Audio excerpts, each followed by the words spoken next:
semua kebaikan yang kita lakukan, manusia pertama adalah harus berbuat baik.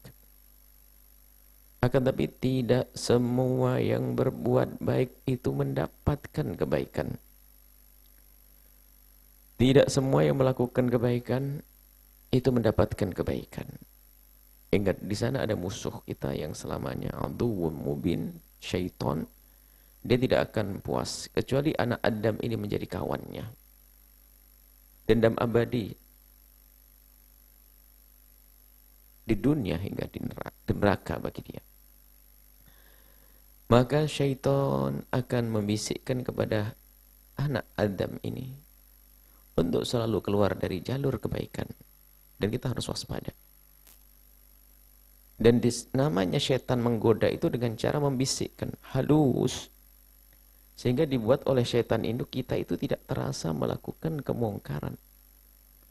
Karena kadang kemungkaran yang dilakukan oleh seorang hamba ini sama setan ditutupi dengan kebaikan. Setan kalau ingin menjerumuskan seseorang, setan pandai, mereka sudah pengalaman menggoda hamba-hamba Allah. Jadi kalau ingin menjerumuskan hamba Allah, anak Adam, musuh bebuyutannya ini, tidak langsung anak Adam ini dibawa ke comberan, ke tempat kotor dan hina.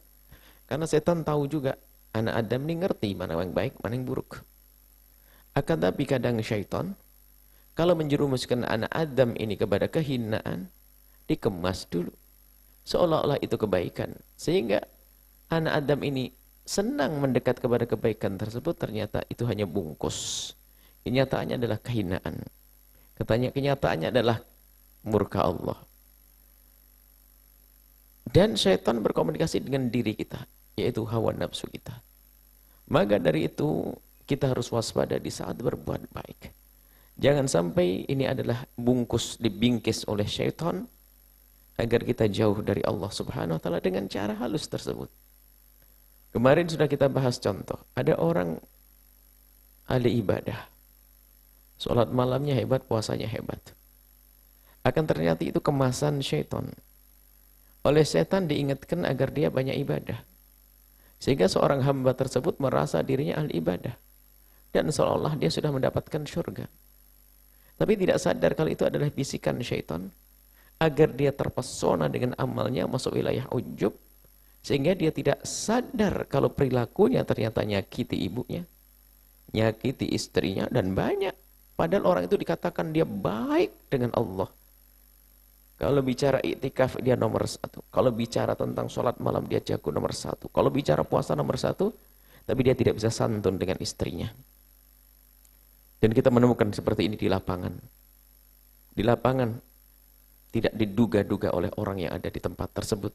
Kalau ternyata laki-laki tersebut yang katanya sangat soleh, khusyuk di masjid, bahkan mungkin kalau berdoa dengan derai air mata, akan tapi kalau sudah sampai di rumah bikin istrinya menangis. Ada lagi orang yang berbuat baik luar biasa, akan tapi terlena dia. Itu bisikan setan. Dia gemar melakukan ibadah seperti umroh. Atau bahkan dia sangat senang berderma. Tapi ternyata yang mengajak setan, kenapa? Dia berderma dengan jumlah yang sangat besar, mungkin puluhan juta, bahkan ratusan juta. Mudah dia melakukan itu semuanya, tapi dia tidak sadar bahwa dia belum mengembalikan hak adiknya, atau dia telah merampok hak saudaranya, urusan waris. Padahal waris yang diambil hanya sedikit. Yang didermakan lebih banyak. Kalau seandainya dia sadar, lebih baik saya kembalikan hak adik saya, selesai. Karena mengembalikan hak adiknya adalah wajib, adapun berderma adalah sunnah. Dan begitu seterusnya banyak. Syaitan begitu kalau menggoda, dikemas dengan kebaikan-kebaikan. Maka Imam Ghazali rahimahullah ta'ala dalam kitab Minhajul Abidina, betul-betul kitab bagaimana menjadikan kita itu sadar. Sesaat kalau kita terbebas daripada bisikan-bisikan syaitan, akan tapi ada bisikan dari dalam diri kita, yaitu bisikannya ammarah bisu, hawa nafsu yang selalu, bisikan hawa nafsu yang ammarah bisu, hawa nafsu yang selalu mengajak kebaikan, biarpun kadang seolah-olah hawa nafsu yang mengajak kepada kehinaan, akan tapi seolah kadang dikemas dengan kebaikan. Ini yang harus ada dalam diri kita, kesadaran makna ini. Makanya pertama adalah jangan ragu berbuat baik. Di sini setan juga membisikkan, Bisikannya setan hebat, luar biasa. Nggak usah berbuat baik, nanti dilihat orang kamu tambah sombong nanti, riak nanti, mending nggak usah berbuat baik. Nah ini setan membisikkan seperti itu. Mau berbuat baik sudah berbisik setan. Ada orang mau berbuat baik nggak enak, malu, takut dilihat orang. Hah? Takut dilihat orang? Apalagi? Ya takut teriak. Wah ini setan yang membisikkan. Riak bukan ditakuti tapi dilawan. Nah ini jadi ada orang tidak mau berbuat baik, bisikan setan itu bisikan kebaikan. Ngapain iktikaf aja harus ke masjid, dilihat orang di rumah saja, itu kata setan. Kenapa sedekah rame-rame depan orang? Nggak usah. Dari awal setan sudah menghalangi kita berbuat baik. Bahkan kadang membawa hadis. Orang pelit dikasih hadis apa sama setan? Orang pelit itu sama setan di satu kasih hadis, hebat hadisnya. Masalah sedekah sir dalam hadis sahih. Jadi orang ikhlas itu adalah orang yang kalau berderma itu adalah tangan kanannya berderma seolah-olah tangan kirinya yang dilihat. Maksudnya apa? Setan bisikkan. Kalau sedekah jangan kelihatan orang. Sehingga di saat setiap kali ada seruan sedekah dan bantuan, dia berkata, sedekah aja pakai ngomong-ngomong, kan kata Nabi sedekah harus sembunyi-sembunyi. Pokoknya ini setan. Kalau ada orang sering berhujah dengan hadis ini untuk beramal sembunyi, maka ketahui dia sudah bersama bisikan setan. Hadis itu bukan untuk kita jadikan hujah untuk membela diri. Hadis itu untuk kita koreksi dalam diri kita. Bukan kita berhujah di saat diajak berderma. Di saat dia ada sedekah berhujah.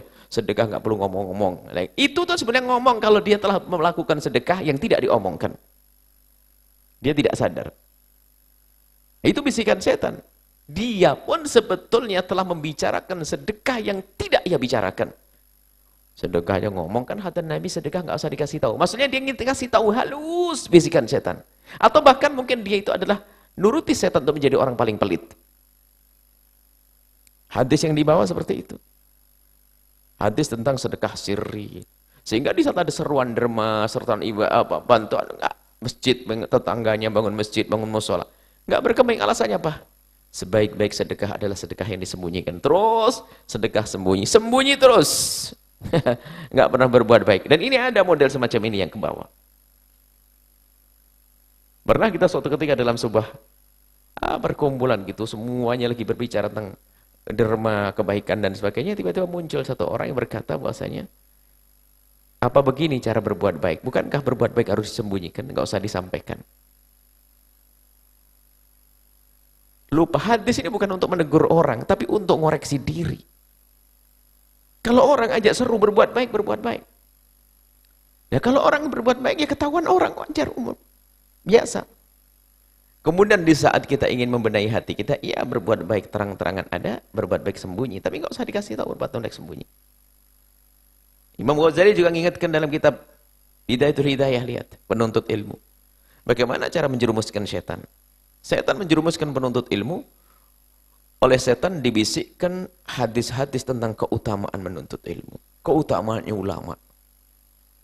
Tapi setan menjadikan orang ini lupa bahwasanya ancaman. Orang punya ilmu tidak mengamalkan ilmunya. Dilupakan ini. Jadi terus dimotivasi sama setan menuntut ilmu. Yarfa'illahu alladhina amanu minkum. Oh terus derajatmu tinggi. Ilmu. Oh terus. Jadi semangat dia menuntut ilmu. Lupa bahwasanya di sana ada segudang hadis tentang bahayanya orang punya ilmu tidak mengamalkan. Jadi dia hanya sekedar pamer ilmu saja. Setan juga yang mengajarkannya. Jadi luar biasa bisikan setan. Maka dari itu lihat, waspada. Sehingga namanya tafakur kita harus paripurna. Kita harus tafakur semuanya. Kalau ada waktu, catat. Aku ini harus menafakuri urusanku dengan orang tua, urusanku dengan saudara, urusan dengan anak, urusan. Sehingga bahkan mungkin kita tafakur tentang pekerjaanku. Tafakur tentang bagaimana aku nyekolahkan anakku. Pekerjaanku halal atau haram. Pekerjaannya halal, dia disiplin kerjanya. Tapi tafakuri. Tapi aku dikerja di tempat tersebut. Banyak yang menjadikan mataku bermaksiat karena auratnya banyak kebuka di situ. Lah, kadang tidak dipikirkan hanya sekedar bertanya kepada seorang alim, ya kiai, ya syekh, kalau saya bekerja di perusahaan seperti ini halal atau haram? Ya syekhnya tidak melihat keadaan di dalamnya, dohirnya mengatakan, Asalkan kau benar bekerja dan itu adalah halal. Tapi setelah masuk kita sendiri yang tahu. Di situ mata kita ngelihat keharuman, ada aurat yang dibuka misalnya. Ibadah kurang dan sebagainya. Nah ini kita perlu koreksi begini nih. Kita harus tafakkur, nggak sadar kadang. Bahkan kadang-kadang orang jualan setiap hari sholawatan batas tasbih. Allahumma sholli ala sayyidina. Di pasar jualan.